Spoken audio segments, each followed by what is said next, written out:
Hello everybody, this is Cheryl. Just thought I would share a funny thing with you today. In case you guys have been wondering who this crazy person is that runs Stop Email Scammers, or StopEmailScams.com, that'd be me. And this crazy old gal has been and done a lot of things. But anyway, that's neither here nor there. What I'd like to share with you today is a scam that somebody tried pulling on my son, and he got them back. You see on YouTube all the time this I scam the scammer thing. Well, it's my turn to do the I scam the scammer thing with my son.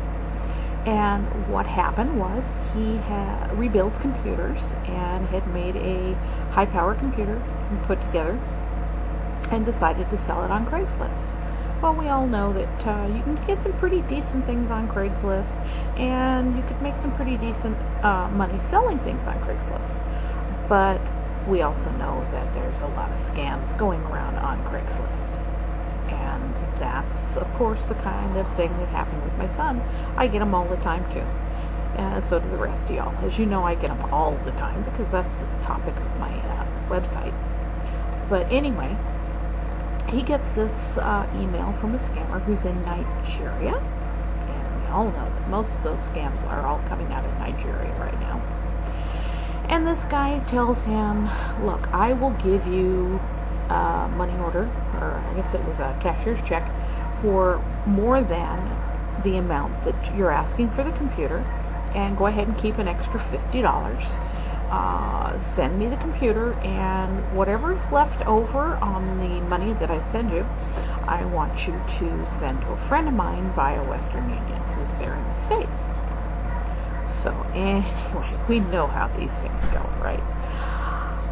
So my son decided that he was going to play with this guy a little bit. He had an old computer case that was just sitting around he hadn't done anything with, so he created cardboard boards for it. He made a cardboard motherboard, daughter board, sound card, the whole 9 yards. Got a little creative, actually drew the components on the boards, and sat there and said, wrote on there motherboard, daughter board, the whole thing. It was really great. And he put those components in the computer and taped them down into the correct places.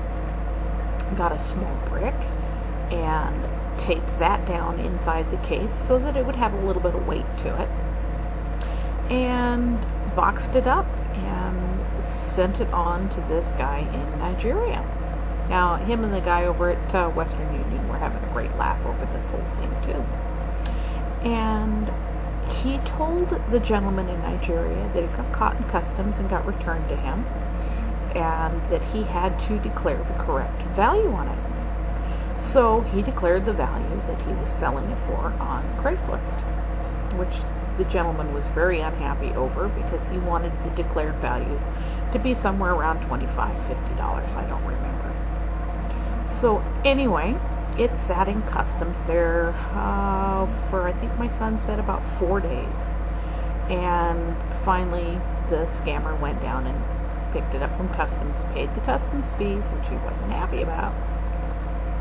And later on that day, my son gets an email saying, hey, what in the hell is going on here? I paid you for a computer in good faith, and on and on and on, and what are you trying to scam me, and you don't know who I am, and the whole thing. And he also wanted to know why my son hadn't sent the money on to his friend yet. So what kind of scam are you trying to pull? And going on and on.